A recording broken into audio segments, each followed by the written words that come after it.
ഇന്ന് കുടുംബ സംഗമമാണ് നമ്മളിവിടെ നടത്തുന്നത്. ഇന്ന് ഏറ്റവും കൂടുതൽ ആക്രമണം നേരിടുന്നത് നമ്മുടെ കുടുംബത്തിനാണ്. അതിൻ്റെ വലിപ്പം കുറയുന്നു എന്നുള്ളത് നമ്മെ എല്ലാവരെയും ആശങ്കപ്പെടുത്തുന്ന ഒരു കാര്യമാണ്. പണ്ട് ഞങ്ങളുടെയൊക്കെ പ്രായത്തിലുള്ള ഒരു വീട്ടിൽ കുറഞ്ഞത് 4 അല്ലെങ്കിൽ 6 മക്കൾ ഉണ്ടായിരുന്ന കുറച്ച് സ്റ്റേബിളായിട്ടുള്ള കുടുംബങ്ങളാണെങ്കിൽ ഇന്ന് അണുകുടുംബങ്ങളായി 1, 2, 0 ഈ ക്രമത്തിൽ കുടുംബം ചുരുങ്ങിക്കൊണ്ടിരിക്കുകയാണ്. അതുകൊണ്ട് തന്നെ അതിൽ നേരിടുന്ന ആഘാതങ്ങൾ അതിൻ്റെ വലിയ ശക്തിയോടുകൂടി ചുരുങ്ങിയ ആളുകൾ സഹിക്കുമ്പോൾ അവർക്കുണ്ടാകുന്ന മാനസിക ആഘാതങ്ങളും അസ്വസ്ഥതകളും നമ്മുടെ സമൂഹത്തെ കാര്യമായി ബാധിക്കുന്നുണ്ട്. നമ്മുടെ ഒരു പ്രവർത്തന സരണികളിലും യുവജനങ്ങളുടെയും കുഞ്ഞുങ്ങളുടെയും സജീവമായ സാന്നിധ്യം ഉണ്ടാകുന്നില്ല എന്നുള്ളത് നമ്മൾ ശ്രദ്ധിക്കേണ്ട ഒരു കാര്യമാണ്. പണ്ടൊരു കൺവെൻഷൻ നടത്തിയാൽ, ഒരു പെരുന്നാൾ നടത്തിയാൽ മുൻനിരയിൽ ഒരു ചിക്കിപ്പായിൽ നിറഞ്ഞിരിക്കത്തക്കവണ്ണമുള്ള കുഞ്ഞുങ്ങളെങ്കിലും ഉണ്ടായിരുന്നെങ്കിൽ ഇന്ന് വളരെ പരിമിതമാണ് നമ്മുടെ കുഞ്ഞുങ്ങളുടെ സാന്നിധ്യം എന്നുള്ളത് ഗൗരവമായി എടുക്കേണ്ട ഒരു കാര്യമാണ്. അങ്ങനെ എല്ലായിടത്തും അണുകുടുംബങ്ങളായി ചുരുങ്ങുമ്പോൾ അവിടെ ഉണ്ടാകുന്ന അസ്വസ്ഥതകളും അതുപോലെ തന്നെ തീവ്രമായ നഷ്ടവുമൊക്കെ സഹിക്കുവാൻ കരുത്തില്ലാതെ വളരെയേറെ പ്രയാസപ്പെടുന്ന ഒരു സമൂഹം നമുക്ക് ചുറ്റുമുണ്ട്. അതിൻ്റെ കൂടെ തന്നെയാണ് മദ്യപാനം, ലഹരി, മറ്റു പലതരത്തിലുള്ള അഡിക്ഷൻ ഇന്ന് കുടുംബ അംഗങ്ങളെ സ്വാധീനിച്ചുകൊണ്ടിരിക്കുകയാണ്. അവിടെ സഭയോ വിശ്വാസമോ ഒന്നും പ്രസക്തമല്ലാതായി തീർന്നുകൊണ്ടിരിക്കുകയാണ്. അവിടെയാണ് സഭ ഒരു ജീവിത സരണിയിൽ വളരെ പ്രസക്തമാക്കി തീർക്കുവാനായിട്ട് ജീവിതത്തിൻ്റെ എല്ലാ മേഖലകളിലും സഭയ്ക്ക് ഒരു വാക്കുണ്ട്, പ്രവൃത്തിയുണ്ട്, സാന്നിധ്യമുണ്ട് എന്ന് ഉറപ്പിക്കുവാൻ സാധിക്കത്തക്ക വിധത്തിലുള്ള ഒരു സംവിധാനമാണ്. അതുകൊണ്ട് കുടുംബം അത് ശ്രദ്ധിക്കേണ്ടതായ ദൈവം പരിപാലനമായി ഈ ലോകത്ത് സ്ഥാപിച്ച ഒരു ഇൻസ്റ്റിറ്റ്യൂഷനാണ്. അത് പവിത്രമായ ഒന്നാണ്. അതുകൊണ്ടാണ് നമ്മൾ പള്ളിയിൽ വന്ന് വിവാഹിതരാകുന്നത്. അങ്ങനെ ദൈവാനുഗ്രഹത്തോടുകൂടി ആരംഭിക്കുന്ന കുടുംബങ്ങൾ അനുഗ്രഹമുള്ളതായി തീരണമെങ്കിൽ ആരാധിക്കുന്ന സമൂഹം ആരോഗ്യമുള്ളതായി തീരണം. ആരോഗ്യമില്ലാതെ മാനസികമായും ശാരീരികമായും ആരോഗ്യം നഷ്ടപ്പെട്ടുകൊണ്ടിരിക്കുന്ന ഒരു സമൂഹത്തിൽ ആ ആരോഗ്യം വീണ്ടെടുക്കുവാനായിട്ടുള്ള ഒരു പരിശ്രമമാണ്. അവിടെ ഏറ്റവും കൂടുതൽ വേണ്ടതൊരു ഫെലോഷിപ്പ്. ഇന്ന് നമുക്കില്ലാത്തൊരു കാര്യമാണ്. പണ്ടൊരു ചക്ക ഇട്ടാൽ അത് മുറിച്ച് അടുത്തുള്ള അയലത്തുകാർക്കൊക്കെ കൊടുക്കും. ഇന്ന് അത് പാക്കകുത്തിപ്പോയാലും ഒരു മനുഷ്യന് കൊടുക്കുകയില്ല. ഒരാവശ്യം വന്നു കഴിഞ്ഞാൽ ആളുകളെല്ലാം ഓടി വരുമായിരുന്നു. ഞങ്ങളൊക്കെ സ്കൂളിൽ പോകുമ്പോൾ ഏതാണ്ട് 2 കിലോമീറ്റർ 3 കിലോമീറ്റർ നടന്നാണ് സ്കൂളിൽ പോകുന്നത്. ആ പോകുന്ന പോക്കിൽ ചിലപ്പോൾ മാവേലൊക്കെ എറിയും. ഒരു വലിയ ഫോർമേഷൻ നടക്കുകയാണ്. കുഞ്ഞുങ്ങളെല്ലാവരും കൂടെ ചേർന്ന് സന്തോഷത്തോടെ പോകുന്ന ഒരു യാത്ര.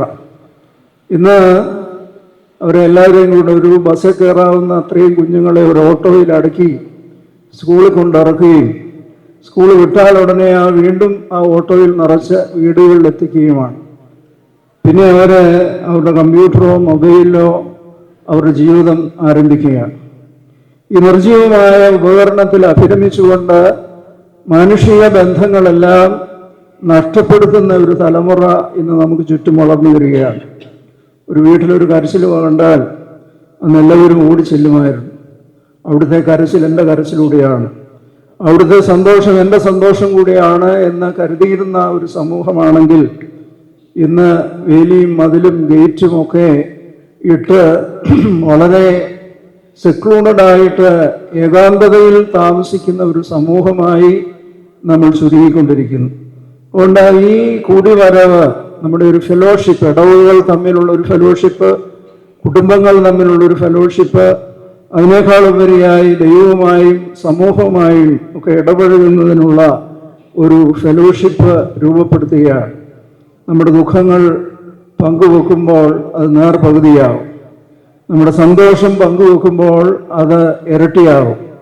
അത് നമുക്കറിയാൻ പാടില്ലാത്തതുകൊണ്ട് ഈ രണ്ട് സന്ദർഭങ്ങളിലും നമ്മൾ ആരുമായും പങ്കുവെക്കാതെ നമ്മുടെ ജീവിതം ദുസ്സഹമാക്കുകയാണ്. നമ്മുടെ കുടുംബങ്ങൾ അനുഗ്രഹകരമായി തീരും. നമ്മുടെ ആരാധനാലയങ്ങൾ ആരോഗ്യദായകവും സന്തോഷദായകവുമായി തീരുവാൻ ദൈവം നമ്മളെ സഹായിക്കും. അതുകൊണ്ട് നമ്മുടെ കുടുംബം ശ്രദ്ധിക്കേണ്ട ഒരു മേഖലയാണ്. ആ കുടുംബത്തിലുണ്ടാകുന്ന ചെറിയ ശൈഥില്യങ്ങൾ പോലും, അത് കുഞ്ഞുങ്ങളുമായിട്ടുള്ള ബന്ധത്തിലാകാം, മാതാപിതാക്കൾ തമ്മിലുള്ള ബന്ധത്തിലാകാം, അയലത്തുകാരുമായിട്ടുള്ള ബന്ധത്തിലാകാം, അവിടെയൊക്കെ ഉണ്ടാകുന്ന ചെറിയ ചലനങ്ങൾ സമൂഹത്തെ, രാഷ്ട്രത്തെ കാര്യമായി ബാധിക്കുന്ന ഒന്നാണ്.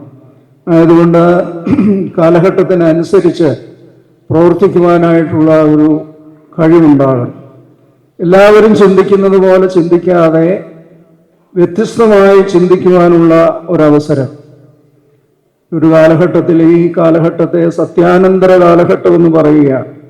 ഇപ്പോഴതല്ല, എല്ലാം മിഥ്യയാണ് എന്ന് പറയത്തക്ക വിധം കാണുന്നതും കേൾക്കുന്നതും എല്ലാം അസത്യമായി കൊണ്ടിരിക്കുന്ന ഒരു കാലഘട്ടത്തിൽ സത്യത്തിൻ്റെ സാക്ഷികളായി ജീവിക്കുവാൻ, കാലഘട്ടത്തിൽ പുതിയ പുതിയ സരണികൾ കണ്ടെത്തുവാൻ, പരിചയിച്ചിരിക്കുന്ന വഴികളിൽ നിന്ന് വ്യത്യസ്തമായ വഴികൾ കണ്ടെത്തുവാനായിട്ട് കഴിയുമ്പോഴാണ് ജീവിതം അർത്ഥപൂർണമായി തീരുന്നത്. ഒരു യൂണിവേഴ്സിറ്റിയിലെ അതിൻ്റെ വാലഡിക്ടറി ഫംഗ്ഷനിൽ പ്രൊഫസർ വലിയ ദീർഘമായ പ്രസംഗമൊക്കെ കഴിഞ്ഞേച്ച് അദ്ദേഹം ഒരു ചെറിയ ചോദ്യം ആളുകളോട് ചോദിച്ചു. What is the function of a brake in a car?